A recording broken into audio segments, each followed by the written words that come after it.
মনে পড়ে 90 দশকের সেই রোজার দিনগুলো। মনে আছে রাত 3টা বাজে পাড়ার একদল ছেলে সেহরির জন্য ডাকাডাকি করত।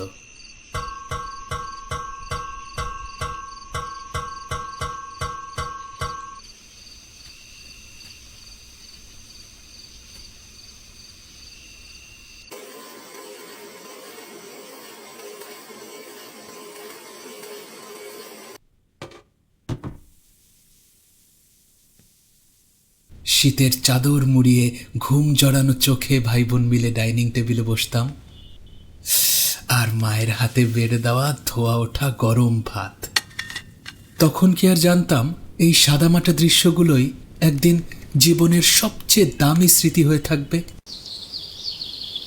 অলস অথচ কি আপন ছিল সেই দুপুরগুলি, তাই না?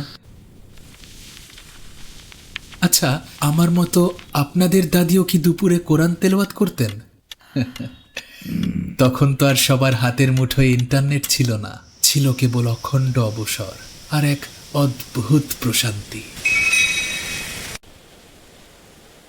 মনে পড়ে সেই ইফতার বাজারের কথা? ওই যে গলির মোড়ে ওই চাচার দোকানটা, ওই চাচা এখন কোথায় বলেন তো?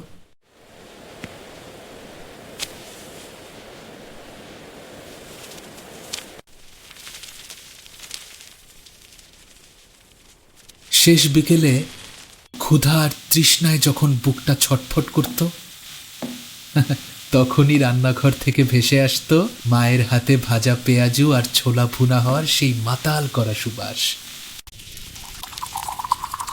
আমার এখনো মনে আছে জানেন, বরফ দেয়া ঠান্ডা পানিতে মায়ের হাতে টকটকে লাল রুহ আফজা গোলানো। আহ, কি সুন্দর ছিল সেই লাল রং, তাই না? আর ঠিক সেই সময় পাশের বাসার ছোট্ট মেয়েটা নেটের কাপড়ে ঢাকা স্টিলের প্লেটে করে নিয়ে আসতো ইফতার। তখন তো আমরা শুধু প্রতিবেশী ছিলাম না, ছিলাম একটা বড় পরিবার।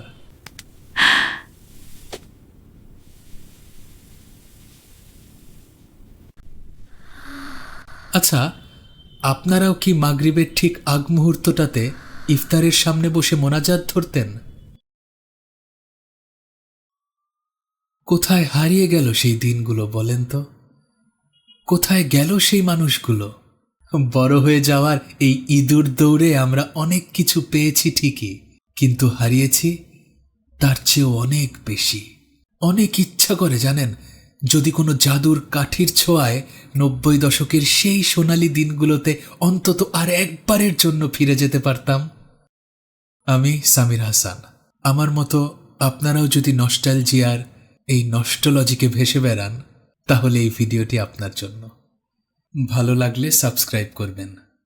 আপনাদের সবার জীবন অনেক সুন্দর হোক। ভালো থাকবেন।